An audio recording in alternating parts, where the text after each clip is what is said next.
Users of the hit language learning app Duolingo are absolutely furious. They're fuming over this new update, over the quarterly earnings report they found from the company and found out, oh boy, they're trying to get them to spend money? Can you even learn a language for anymore? Yes, obviously you can. Let's talk about it. Hi, my name is Evan Edinger, and you might have seen my greatest hits. Guy learns German and becomes fluent with Duolingo, or how to use Duolingo best practices, top tips, yada, yada, yada. I usually make a video every year depending on the updates, and boy, this is quite an update. Now, I've been a beta tester for the company for 2 years, not being paid, but I've never once gotten anything early. It's very strange. It's kind of like the worst beta testing system ever. I feel like they just give it to random people that aren't beta testers, because you're all beta testers, but someone who's officially a beta tester, no, I get nothing. In fact, I finally just got this heinous update last night. I got this lovely little video to tell me, thank God, I'm the last one to get it, and it kind of makes sense. They explained it to you in a really easy to understand way. They're kind of reorganizing the tree to help you understand, and so that people don't go back as much and force themselves to learn things they've already learned, and they're just going to build that into the tree. So what are my thoughts? Well, one, I'm going to be making a video with my top tips on this new system in about a month or two, so be sure to subscribe for that. I just want to make sure I'm fully understanding it before I make a video about it in that way. But also, why is everyone so upset? What are the changes with this update that might cause some upset? Okay, well, let's go into it. One, legendary status. People are very furious. In fact, I just got the update for this on my phone. It's now changing from purple to gold. I know.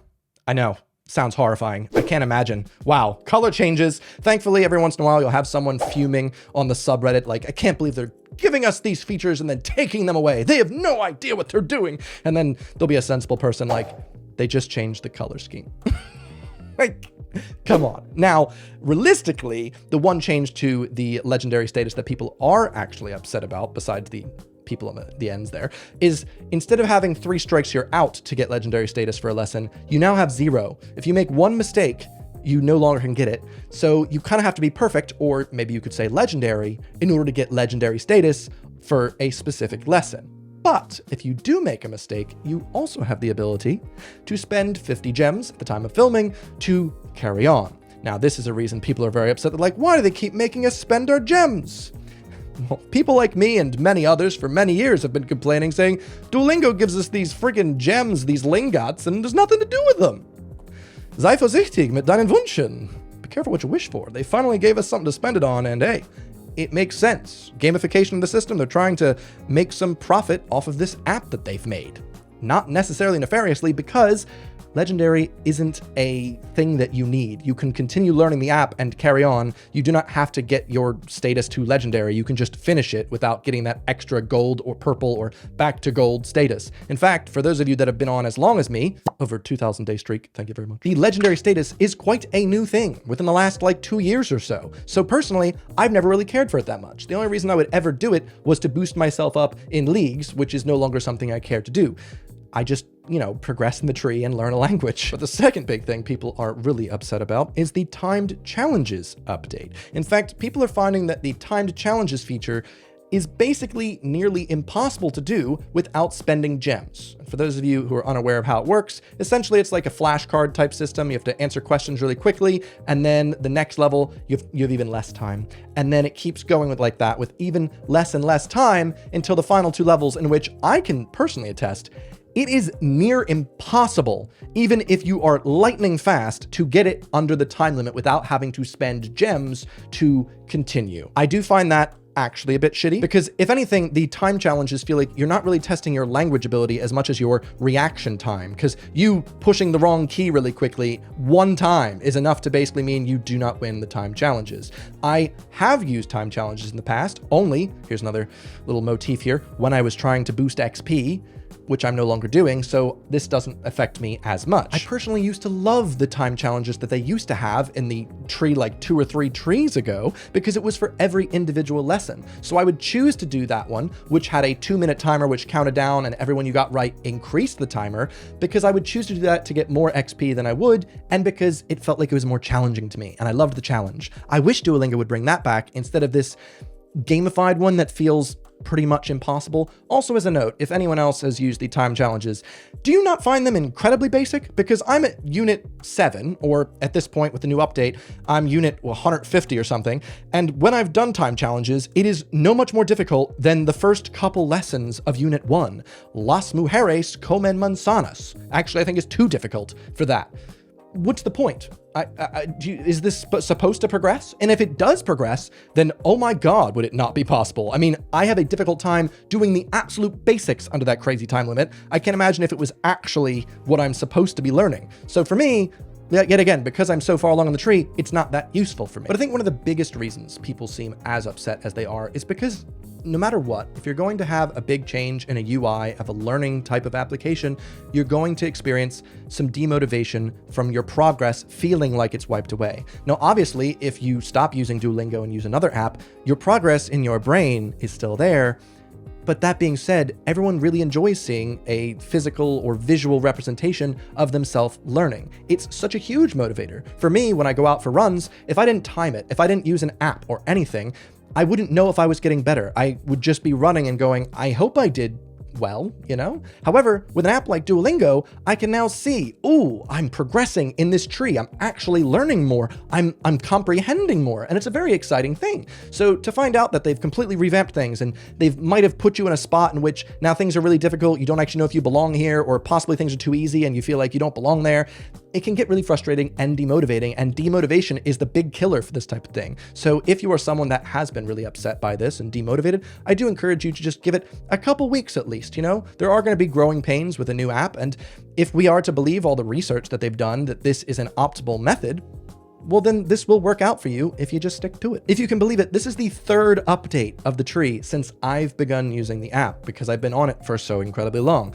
And if they had stuck with the original tree way back when I had started, it wouldn't have been as optimal. You wouldn't have been learning as well. You might have been a bit more frustrated if you'd started that earlier one. So it's always about progress for them as well, to try and optimize to make you learn better and to hopefully make you retain more of the language you're trying to learn. And as with every other time that I've gotten an update to the tree, it is a little bit frustrating at first and you're a bit demotivated, but I kept going, and now I can speak German, and now my Spanish is really good. Speaking of Spanish, I mean, I've just been learning from Duolingo, and if you haven't seen that reality TV show I was on Rakuten TV that aired this month, I was in the Canary Islands and I was actually using the Spanish that I learned, and I was able to effectively communicate with people. And the Spanish language from Evan was so good. Usted puede tomar una foto? And even use the polite forms, okay? Usted puede tomar una foto por mí. Yeah, I was pretty proud of myself. Now, I feel like I'm some sort of Duolingo Buddhist monk at this point, because I've gotten the trophy for first place in the Diamond League, and I've won the Diamond Tournament. So at that point, I'm actually in the Emerald League now. I'm just chilling it downstairs because I'm no longer motivated by that social element of trying to be better than these people. I have nothing to prove. I've got my trophies in my cabinet, and I'm happy just learning at my own pace. 15, 20 minutes a day, about like 3-4 lessons. And I'm happy with that. I feel like I'm progressing and I don't have anything to prove to anyone. That being said, I am quite the influencer. And because this app has actually worked for me, I've gotten a lot of personal friends to use it. I mean, my girlfriend has now got quite a good streak. Good job, Heather. And her mom has even got a good streak. Good job, Evelyn. But Evelyn got this update about a month ago, and one thing that she was really frustrated about, and I've seen quite a bit online, is that the new update, this new snaky tree, doesn't allow users to go back and practice older lessons. And they get very frustrated because they'd like to possibly refresh their memory on specific niche subjects. Let's just say there's one on sports and you're like, ooh, maybe I want to talk about sports in my target language and I can just refresh that lesson. Nope, you gotta progress.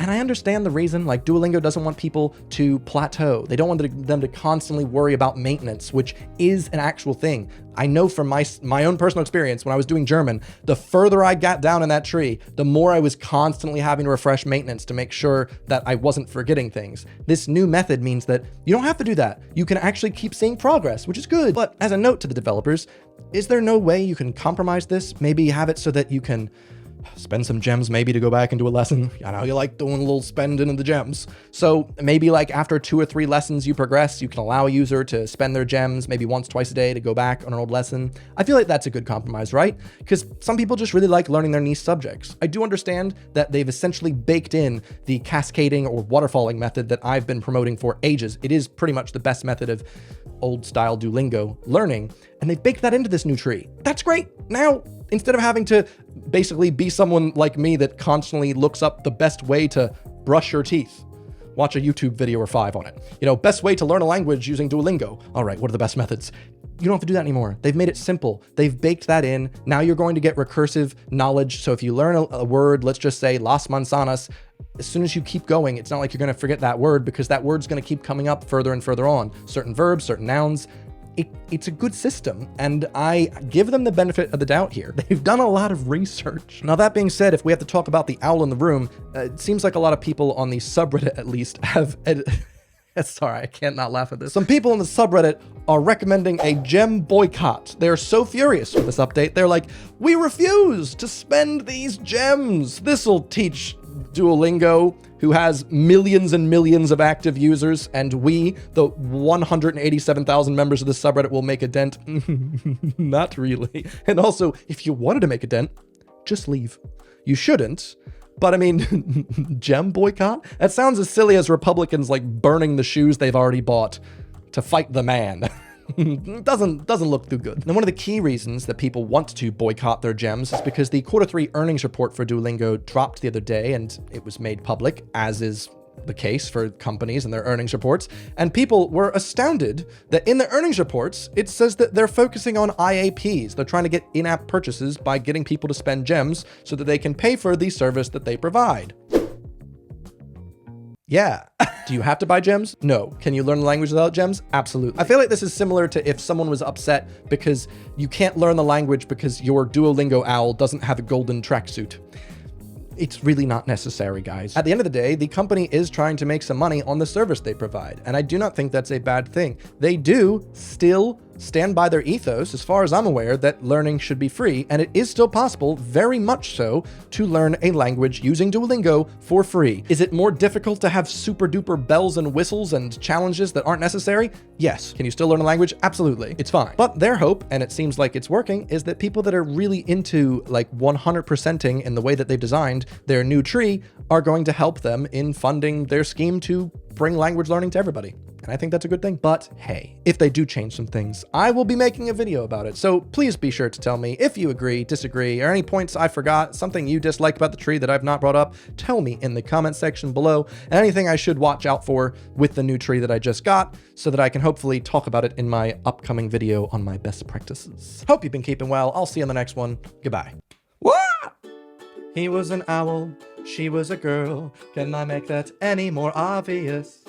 She wanted French, he wanted Francais, and now she has to pay. Pretty much.